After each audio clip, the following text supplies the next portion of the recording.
Hello students, welcome back. पिछले video में आपने जेंडर पढ़ा।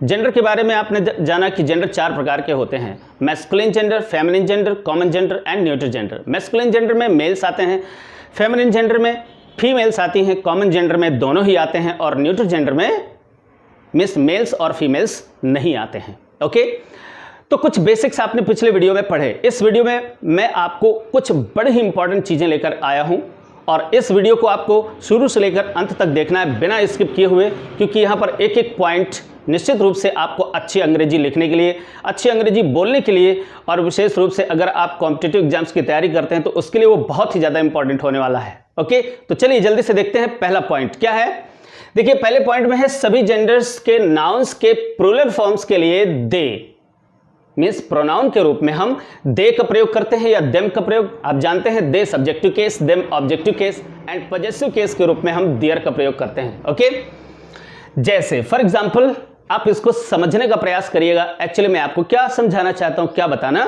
चाहता हूं, देखिए जरा। The girls have done their homework. Girls, now अब समझिए ये गर्ल्स ये नाउन है और इस नाउन का जेंडर क्या है, जरा ध्यान से देखिए। यहां पर गर्ल्स फेमिनिन जेंडर है। ओके, और फेमिनिन जेंडर के लिए आपने यहां पर देखिए क्या किया है, देयर का प्रयोग किया। इसमें कोई बड़ी बात नहीं है, लेकिन बड़ी बात मैं आगे आपको बताने वाला हूं। ओके, अगर यहां पर कोई मैस्कुलिन जेंडर होता, मीन्स अगर गर्ल्स के स्थान पर बॉयज होता तो भी आप देयर का ही प्रयोग करेंगे। ध्यान रखें कि मैं यहां पर किसके लिए यूज कर रहा हूं, प्लूरल फॉर्म्स के लिए, इसलिए यहां पर फेमिनिन जेंडर को मैंने प्लूरल फॉर्म में रखा हुआ है। और फिर देखते हैं कि उनके लिए हमने यहां पर किस प्रोनाउन का यूज किया है, देयर का प्रयोग किया है। अगर यहां पर बॉयज होता तो भी देयर का ही प्रयोग करते। ऑलराइट, अच्छा अब देखते हैं आगे चल करके, अगर यहां पर कोई कॉमन जेंडर होता, ऑलराइट, जैसे यहां पर हो जाता स्टूडेंट्स हैव डन, तो स्टूडेंट्स में दोनों ही आ जाते, गर्ल्स भी आ जाती हैं और बॉयज भी आ जाते हैं, तो यहां पर कॉमन जेंडर, तो कॉमन जेंडर के लिए भी आप यहां पर देयर का ही प्रयोग करेंगे। ऑलराइट, बट न्यूट्रल जेंडर के साथ में ऐसा नहीं होता है। अगले पॉइंट में आप उसको जरा गौर करके देखिए। परंतु न्यूट्रल जेंडर के प्लूरल फॉर्म्स के लिए गौर करिएगा इस बात को।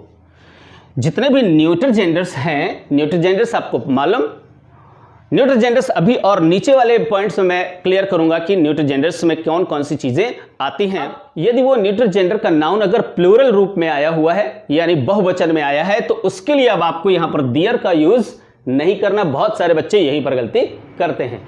वहां पर क्या करना है, प्लूरल फॉर्म के लिए भी आपको इट सब्जेक्टिव केस में, पॉजेसिव केस में भी इट और इट्स, पॉजेसिव केस में इट्स और ऑब्जेक्टिव केस में भी इट का ही प्रयोग करेंगे। एक छोटा सा एग्जांपल नीचे है, जरा गौर से देखिए। I found all the tables, मैंने सारी की सारी tables pi, of my class, अपनी कक्षा की। तो मेरी कक्षा की सारी की सारी टेबल्स मैंने पाई, कैसी, विद इट्स ब्रोकन लेग्स। अर्थात इसका मतलब ये हुआ कि मेरी क्लास की सारी टेबल्स की जो लेग्स थी वो टूटी हुई थी, मैंने पाई उनकी अपनी लेग्स के साथ में।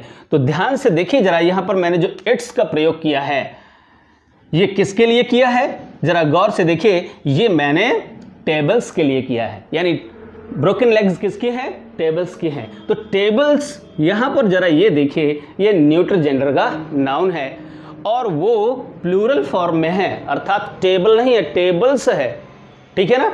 और यहां पर न्यूट्रल जेंडर है लेकिन ये और बहुवचन है, लेकिन बहुवचन के लिए भी हमने यहां पर इट्स का प्रयोग किया है। ओके, तो अब आप ऐसे ही कुछ सेंटेंसेस फॉर्म करेंगे जहां पर क्या होगा कि आपको ये जो न्यूट्रल जेंडर का जो नाउन है उसे आपको प्लूरल फॉर्म में रखना है और प्लूरल फॉर्म में रखने के बाद में आप उसके लिए जब भी कोई प्रोनाउन यूज करेंगे, सब्जेक्टिव केस में आएगा तो भी इट का ही प्रयोग करेंगे, ऑब्जेक्टिव केस में आएगा तो भी इट का ही प्रयोग करेंगे और पॉजेसिव केस में आएगा तो भी आप इट्स का ही प्रयोग करेंगे। आप वहां पर देयर का प्रयोग नहीं करेंगे। और ये बात बहुत सारे बच्चों को नहीं पता होती है और वो न्यूट्रल जेंडर के लिए भी देयर का ही प्रयोग करते हैं, जो कि ग्रामेटिकली इनकरेक्ट है। ऑलराइट, चलिए अगला पॉइंट देखते हैं। देखिए अगला पॉइंट क्या है, मटेरियल तथा एब्स्ट्रैक्ट नाउन्स। अच्छे से ध्यान दीजिए, अब मैं नाउन्स के बारे में बात कर रहा हूं। मटेरियल नाउन्स आप पिछले वीडियोस में जाकर देख सकते हैं कि वो मटेरियल नाउन्स क्या होते हैं, एब्स्ट्रैक्ट नाउन्स क्या होते हैं, वो आप जाकर पिछले वीडियो में देखिए। ओके, इसके बाद हमने इनके बारे में क्या बताया, जरा ध्यान से देखिए। मटेरियल तथा एब्स्ट्रैक्ट नाउन्स हमेशा ही न्यूट्रल जेंडर में होते हैं। ध्यान दीजिए, उनका जेंडर जो होता है वो न्यूट्रल ही होता है। ओके, देखिए मटेरियल नाउन्स जैसे gold, iron, water, air, there are so many materials in this universe. Okay, and abstract nouns, और वो नाउन्स हम आपको पहले भी बतला चुके हैं, इनको डिटेल में जानने के लिए आपको पिछले वीडियोस देखने होंगे। ओके, तो इनका जो भी जेंडर होता है वो हमेशा ही न्यूट्रल होता है। ऑलराइट, ओके, तथा प्रोनाउन के रूप में इनके स्थान पर, मीन्स प्रोनाउन एक ऐसा वर्ड होता है जो नाउन के प्लेस में आता है, नाउन के स्थान पर आता है। तो जब कभी भी हम प्रोनाउन का प्रयोग करेंगे इनके लिए, तो ध्यान दीजिए इट या इट्स का ही प्रयोग करेंगे। Means material and abstract nouns के लिए हमेशा ही हमें प्रोनाउन के रूप में इट का प्रयोग करना है या इट्स का प्रयोग करना है। Gold is very precious. Gold यहां पर ये मटेरियल नाउन है। वेरी प्रेशियस, ये बहुत ही कीमती होता है। ड्यू टू के कारण, किसके कारण? इट्स यूजफुलनेस, अपनी उपयोगिता के कारण। तो ध्यान दीजिए, हमने गोल्ड के लिए यहां पर इट्स का प्रयोग किया है। ऑलराइट, अब अगला पॉइंट देखते हैं। अगला इंपॉर्टेंट पॉइंट है, कलेक्टिव नाउन्स हमेशा ही न्यूट्रल जेंडर में आते हैं। ध्यान रखिए, कलेक्टिव नाउन्स क्या होते हैं? कलेक्टिव नाउन्स किसी व्यक्तियों का समूह होता है, वस्तुओं का समूह का नाम होता है कलेक्टिव नाउन। इसके बारे में डिटेल में जानने के लिए आपको कलेक्टिव नाउन वाला वीडियो देखना चाहिए। ओके, अब देखते हैं, उसी के बारे में बात करते हैं। वो हमेशा ही न्यूट्रल जेंडर में आते हैं, भले ही वह कलेक्टिव नाउन जीवित व्यक्तियों का समूह क्यों ना हो। ओके, इस बात को आपको हमेशा ही ध्यान में रखना है। आप कहेंगे अरे ये तो आर्मी है, फैमिली मेंबर्स के लिए ये तो सब जीवित व्यक्तियों का समूह है, उनके लिए हम इट का प्रयोग क्यों करें? जी हाँ, तो ये आपको ध्यान में रखना है कि कलेक्टिव नाउन्स भले ही वो जीवित व्यक्तियों का समूह क्यों ना हो, उनके लिए भी आपको प्रोनाउन के रूप में इट का ही प्रयोग करना है। ओके, या इट्स का ही प्रयोग करना है। ओके, जैसे देखिए army, class, crowd, family, all these are the examples of collective noun. और जब कभी भी इनके लिए आप आगे प्रोनाउन का यूज करेंगे तो उस प्रोनाउन के रूप में इट या इट्स का ही प्रयोग करेंगे। ओके, अगला पॉइंट देखिए, छोटे छोटे जीव जंतु भी न्यूट्रल जेंडर के अंतर्गत आते हैं। जितने भी इंसेक्ट्स होते हैं, छोटे छोटे कीड़े मकोड़े होते हैं, उन सब के लिए हम इट का ही प्रयोग करते हैं। ओके, देखिए जरा, उनमें से मैंने कुछ आपके लिए ऐसे एग्जाम्पल्स लिखे हुए हैं जिन पे आप कंफ्यूज होंगे ही होंगे, और आप उसमें आप तर्क भी कर सकते हैं। देखिए जरा, यहां पर हमने कहा बर्ड। ओके, कॉमन नाउन है, आप कह सकते हैं बर्ड में, वो तो बर्ड कोई मेल या फीमेल हो सकती है। ओके, और उसको हमें कॉमन जेंडर के रूप यूज करना चाहिए। ऐसे ही आप एंट, चींटी के लिए भी आप ऐसा ही एक तर्क दे सकते हैं, आर्गू कर सकते हैं। बेबी, इसके लिए भी आप आर्गू कर सकते हैं कि बेबी कोई मेल या फीमेल में से कोई हो सकता है। और इन्फेंट, शिशु, नवजात बच्चा, उसके लिए भी आप एक आर्गुमेंट कर सकते हैं कि सर यहाँ पर ये तो सभी ऐसे ये प्राणी हैं, और ये प्राणी या तो मेल्स में होंगे या फीमेल्स में होंगे, तो इनको कॉमन जेंडर में हम क्यों नहीं रखते हैं? जी हाँ, आप बिल्कुल ऐसा तर्क कर सकते हैं। बट ध्यान दीजिए कि जब इनको हम न्यूट्रल जेंडर में ही क्यों यूज करते हैं, इसके लिए भी एक रीजन है, और उस रीजन को अच्छे से समझिए वो क्या रीजन है। देखिए, जब कभी हम बर्ड बोलते हैं, एंट बोलते हैं, बेबी बोलते हैं या इन्फेंट बोलते हैं, सो निश्चित ही वो कोई मेल या फीमेल्स हो सकते हैं, नो डाउट। बट जब हम इनको बोलते हैं, सो हम उनके सेक्स मीन्स उनके लिंग का हम कभी भी एनालिसिस नहीं करते हैं। हम कभी भी उनके बारे में ये सोचकर बात नहीं करते हैं कि ये मेल्स हैं या फीमेल्स हैं। बर्ड, सिंपली हमने बर्ड बोला, we don't intend to identify the sex of that particular bird or ant. Whenever you watch or see any ant creeping on the ground, you never take that ant as male or female. हम कभी भी उसके लिए analysis नहीं करते हैं। This is why we use the pronoun it for all those जो छोटे छोटे इंसेक्ट्स हैं या छोटे छोटे जो बच्चे हैं उनके लिए भी, जो नवजात शिशु हैं उनके लिए भी। एंड लिसन, हम प्रायः पशुओं के लिए भी, जो छोटे जैसे कुत्ते और बिल्ली के लिए भी हम इट का प्रयोग कर लेते हैं, बट स्पोकन इंग्लिश में एंड आप तो कई जगह देखे होंगे कि कुत्तों के लिए हम ही का प्रयोग कर लेते हैं। ठीक है, उनसे संबंधित कुछ एक्सेप्शंस हैं, मैं आपको अगले वाले पॉइंट से बताने जा रहा हूँ। अब देखिए, अगला पॉइंट है poet, author and governor. These are the 3 words. और इनके लिए मैंने आपको बतलाया था पिछले वीडियो में कि अगर आप चाहें तो इनके बाद में ES लगाकर इसको फीमेल में चेंज कर सकते हैं, बट ऐसा होता था ओल्ड इंग्लिश में। आप पोएट को आप मैस्कुलिन जेंडर में ही मानते थे और पोएट के लिए ही का प्रयोग करते थे। Okay, but nowadays in modern English this has become a trend. अब ये तो एक ट्रेंड बन चुका है कि अगर वो पोएट है या आथर है या गवर्नर है, अगर ये लोग आते हैं तो ये दोनों ही जेंडर में लिखे जाते हैं। ऑलराइट, अर्थात हम गेस कर लेते हैं अगर वो पोएट है तो पोएट हम उसके लिए, यानी एक फीमेल पोएट के लिए भी हम पोएट का ही प्रयोग करते हैं, पोएटिस का प्रयोग नहीं करते हैं। उसी प्रकार से हम ऑथर के लिए भी ES का प्रयोग नहीं करते या गवर्नर के लिए भी हम ESS का प्रयोग नहीं करते हैं। और अकॉर्डिंग टू द कॉन्टेक्स्ट, जिस कॉन्टेक्स्ट में अगर वो मेल है तो उसके लिए ही का प्रयोग कर लेंगे, या फीमेल है तो उसके लिए सी का प्रयोग कर लेंगे। बट पोएट को आपको फीमेल में बदलने की जरूरत नहीं है, या ऑथर को भी आपको फीमेल जेंडर में बदलने की आवश्यकता नहीं है, फेमिनिन जेंडर में बदलने की आवश्यकता नहीं है। अर्थात ये दोनों ही जेंडर में होते हैं। ये 3 वर्ड्स हैं, आपको हमेशा ध्यान में रखना चाहिए। कभी भी कॉम्पिटिटिव एग्जाम्स में इनके लिए एक क्वेश्चन आ सकता है और वहां पर आप गलती नहीं कर सकते। ओके, आगे देखिए, अगला एक पॉइंट है जो बहुत ही ज़्यादा इंपॉर्टेंट है। क्यों? क्योंकि हम लोग हिंदी भाषी लोग हैं और लोमड़ी, फॉक्स, इसको हम जब भी आम बोलचाल की भाषा में यूज़ करते हैं तो इसके लिए हम स्त्रीलिंग मीन्स फेमिनिन जेंडर में है इसके लिए।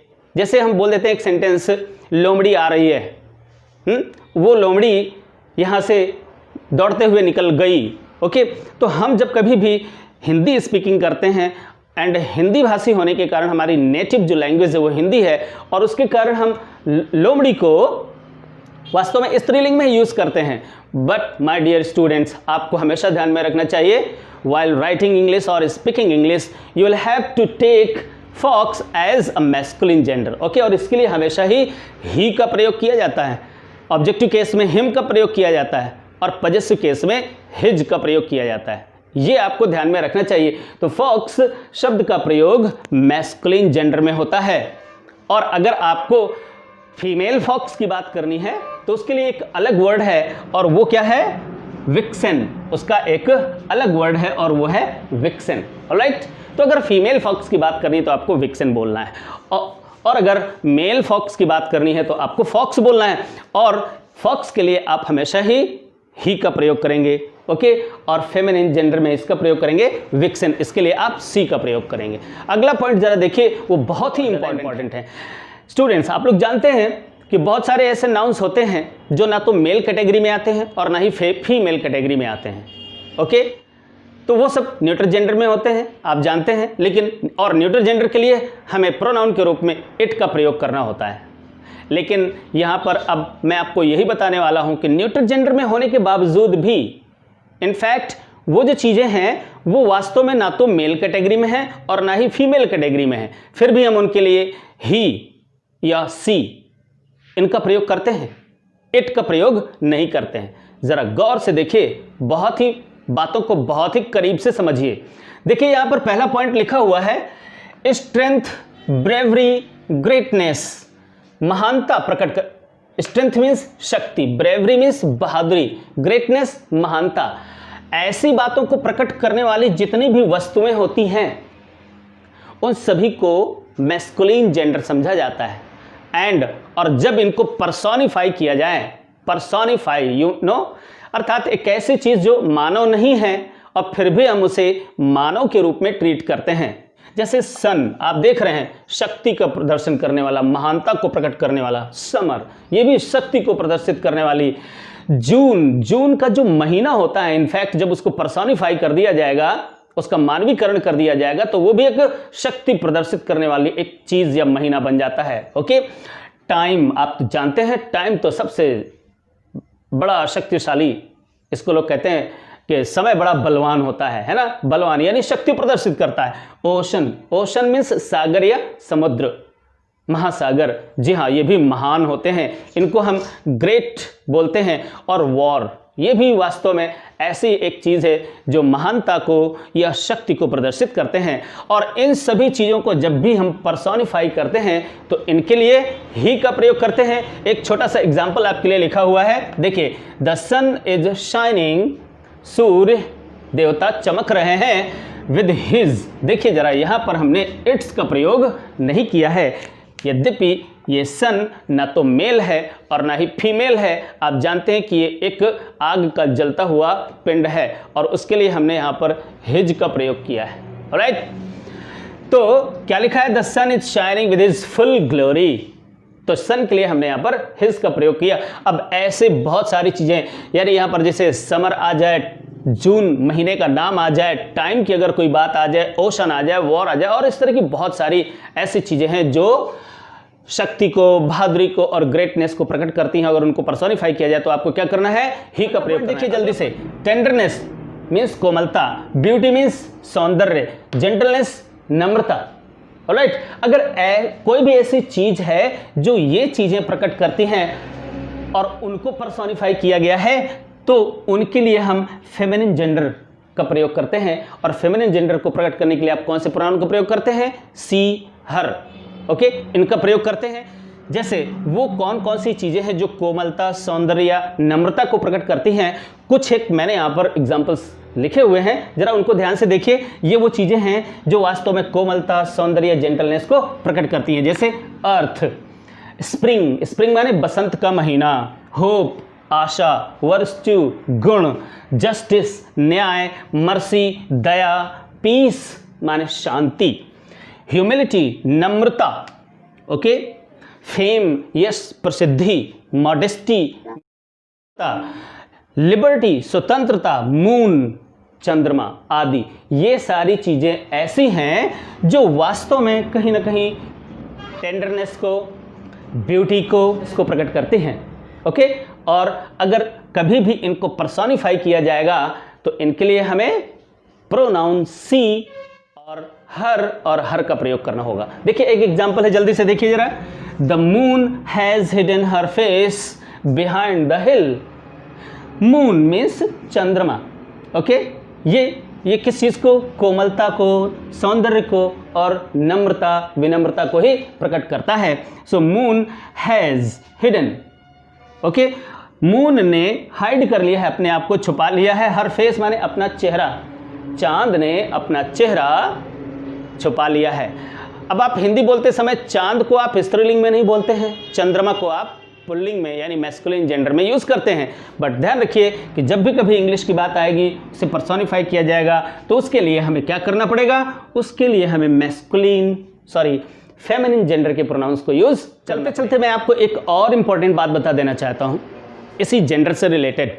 देखिए जरा, निश्चित ही आपको कौतूहल में डालने वाली बात होगी ये। देखिए क्या है, शिप, शिप मीन्स जहाज, कोई समुद्र में चलने वाला जो जहाज होता है उसकी बात कर रहे हैं। कंट्री मीन्स किसी देश का नाम कंट्री होता है, ओके। रेलवे ट्रेन्स, जो ट्रेन्स के नाम होते हैं, बहुत सारी ट्रेन्स हैं, उनके अपने अपने नेम्स होते हैं और वो सब प्रॉपर नाउंस के अंतर्गत आती हैं। तो ये सारी की सारी जो चीज़ें हैं ये प्राय है फेमिनिन जेंडर में यूज़ की जाती हैं भाई, जी हाँ, स्त्रीलिंग में, और इनके लिए हम सी, हर आदि का प्रयोग करते हैं। है ना मजे की बात, जी हाँ। देखिए जरा कुछ एग्जांपल्स देखिए, द शिप मीन्स जहाज, हैज लॉस्ट, जहाज ने खो दिया है क्या, हर वे अपना रास्ता। तो जरा गौर करिए यहाँ पर हर किसके लिए यूज किया है, शिप के लिए, ओके। तो सागर समुद्र में तैरने वाले जो शिप्स होते हैं, अगर उनकी जब बात की जाती है तो इनको प्रायः हम क्या करते हैं, फेमिनिन जेंडर में यूज करते हैं। आगे देखिए, इंडिया क्या है, कंट्री का नेम है, और जो भी कंट्री के जो नेम्स होते हैं वो भी प्रायः फेमिनिन जेंडर में यूज किए जाते हैं। देखिए जरा, India can boost, India boost माने बड़ी बड़ी बातें कर सकता है या कर सकती है। वास्तव में इंडिया हम हिंदी में बोलते हैं तो सकता है, भारत ऐसा कर सकता है, हम भारत के लिए शक्ति है का प्रयोग हिंदी बोलते समय नहीं करते हैं, ओके। बट ध्यान दीजिए, आप जो भी नेम्स हैं कंट्रीज के, उनके लिए क्या करना होगा, आपको यहां पर फेमिनिन जेंडर का प्रोनाउन यूज करना होगा। प्रायः बच्चे लोग गलत कर जाते हैं। देखिए जरा, India can boost of her past, Bharat अपने अतीत के बारे में बड़ी बड़ी बातें कर सकता है, हिंदी में बोलेंगे, बट इंग्लिश में सकती है, यानी फेमिनिन जेंडर में हम बात करेंगे, ओके। अगला पॉइंट देख लीजिए, शताब्दी एक्सप्रेस।